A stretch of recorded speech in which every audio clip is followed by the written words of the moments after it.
Bonjour à tous et bienvenue sur LBTSMCO. Bienvenue dans cette nouvelle vidéo où aujourd'hui on va réviser ensemble en vue des examens qui arrivent très bientôt. On va parler de la gestion.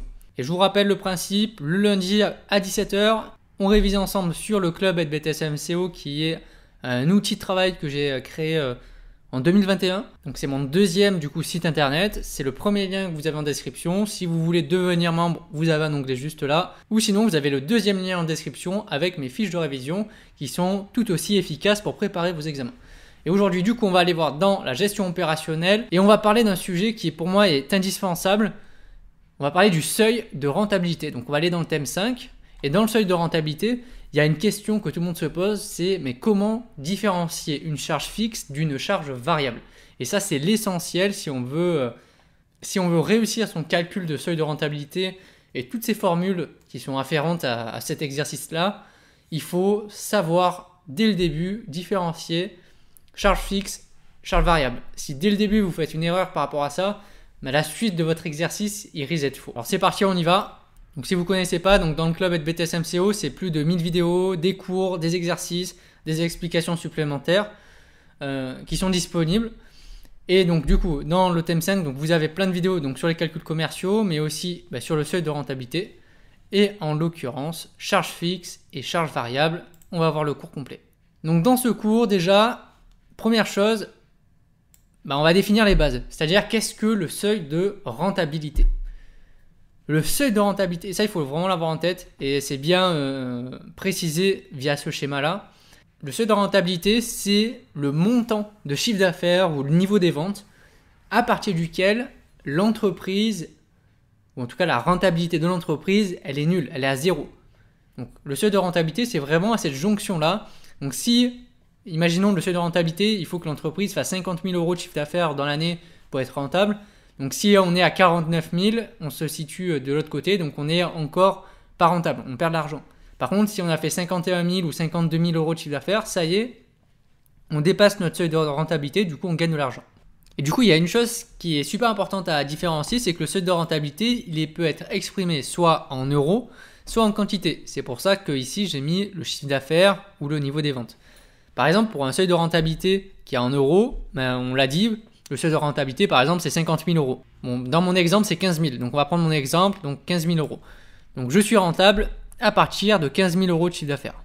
Par contre, si je veux exprimer en quantité, on cherche à déterminer à partir de combien de ventes on va être rentable. Donc, par exemple, on se dit c'est 150 produits. Donc, si j'en vends 130, par exemple, donc c'est en dessous des 150. Donc, pour l'instant, je suis dans la zone rouge. Je perds de l'argent. Si j'en vends 180, vous comprenez bien que je suis dans la zone verte et ça y est, je gagne de l'argent. Ça, c'est un schéma, mais très simple, qui explique vraiment tout ce que c'est le seuil de rentabilité. À ne pas confondre avec ce qu'on appelle le point mort, parce que souvent, ce qu'on a tendance à dire, c'est que le seuil de rentabilité, c'est le moment où on est rentable. Sauf que le moment où on est rentable, ça s'appelle le point mort. Le seuil de rentabilité, c'est vraiment soit le niveau de chiffre d'affaires ou le nombre de produits vendus. Le point mort, ça se rapproche bien sûr du seuil de rentabilité, c'est le moment, la durée, le jour où on sera rentable. C'est un peu différent. Maintenant, quand utiliser le seuil de rentabilité? Donc là, vous voyez, il y a plein de cas possibles. On va passer directement aux charges fixes et charges variables parce que c'est l'objet de cette vidéo principalement. Vous voyez qu'on peut utiliser le seuil de rentabilité pour plein de choses. La plupart du temps, ça peut être pour une opération commerciale, ça peut être pour l'implantation d'une nouvelle entreprise ou d'un nouveau marché où on va d'abord faire des analyses de marché, de zones de chalandise pour savoir est-ce que notre activité potentiellement elle est rentable et à partir de quel moment ou plutôt de quel montant de chiffre d'affaires on sera rentable. Maintenant on va passer directement aux charges fixes et charges variables. Il faut bien savoir dissocier les deux, c'est l'essentiel. Si tu veux réussir ton exercice, il faut savoir dissocier charges fixes, charges variables.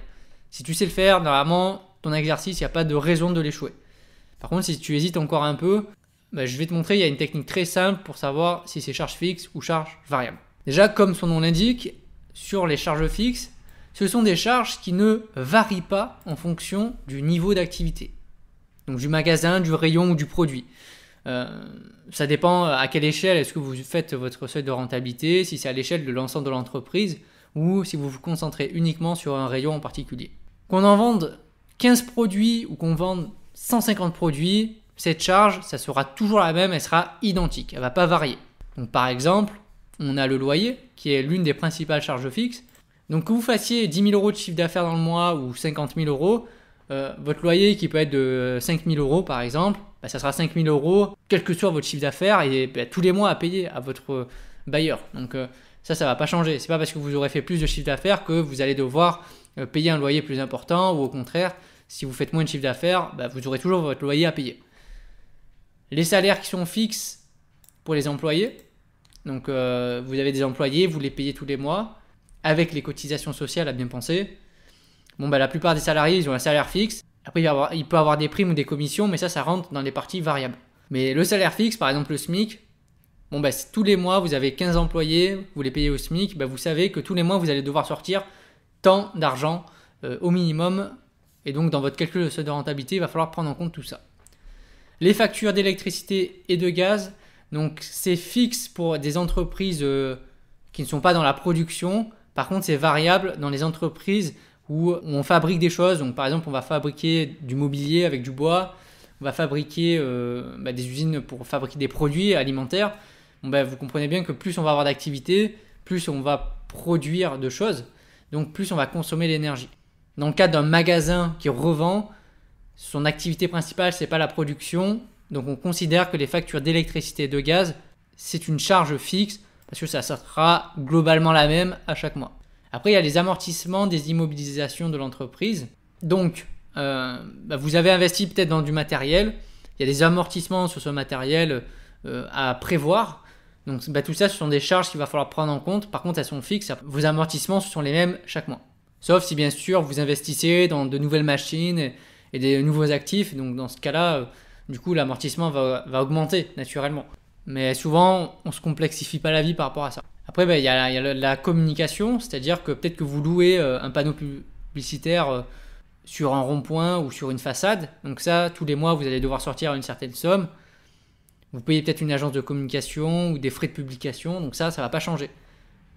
Vos frais ne vont pas dépendre de votre chiffre d'affaires. Que vous fassiez 1 000 euros de chiffre d'affaires ou 10 000 euros dans le mois, vos frais de communication, ce sera exactement les mêmes. Ça peut être l'achat d'un fichier client, les assurances aussi, qui sont, vous allez devoir payer tous les mois, l'entretien de vos locaux, l'achat par exemple d'un cadeau à faire gagner au client, donc dans le cadre d'une opération promotionnelle, l'intervention d'un prestataire, donc tout ça, ça fait partie des charges fixes, ça ne varie pas en fonction du chiffre d'affaires.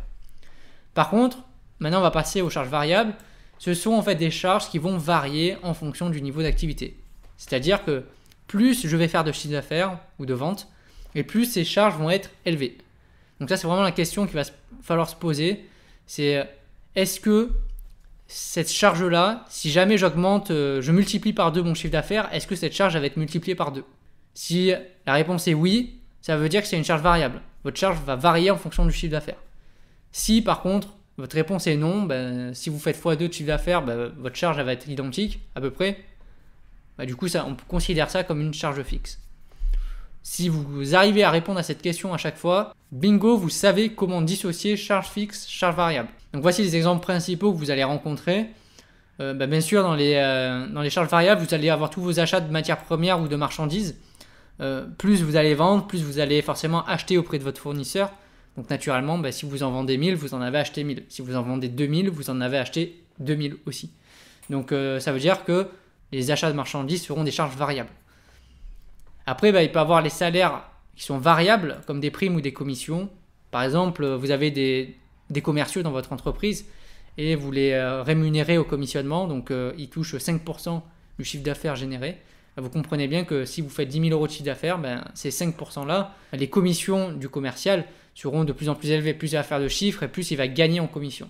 Après, il y a les frais d'expédition d'une commande. Donc forcément, si vous passez 200 commandes dans le mois et l'autre mois, vous en passez 500, les frais d'expédition vont être multipliés en fonction du nombre de ventes que vous avez réalisées.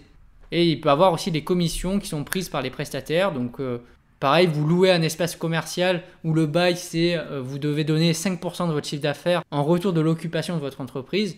5% de votre chiffre d'affaires, ça veut tout dire. Ça veut dire que si vous faites 10 000 euros un mois et 20 000 euros de l'autre mois, la commission sera forcément différente.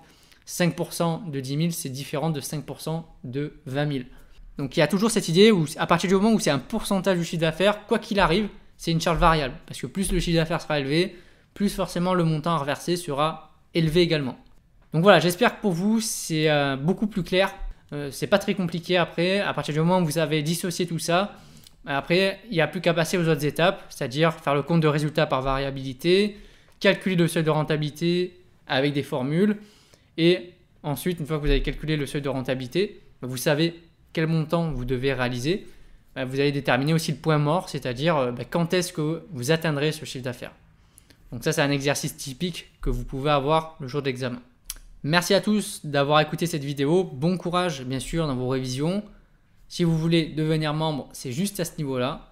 On se retrouve très bientôt pour une nouvelle vidéo. Allez, bye!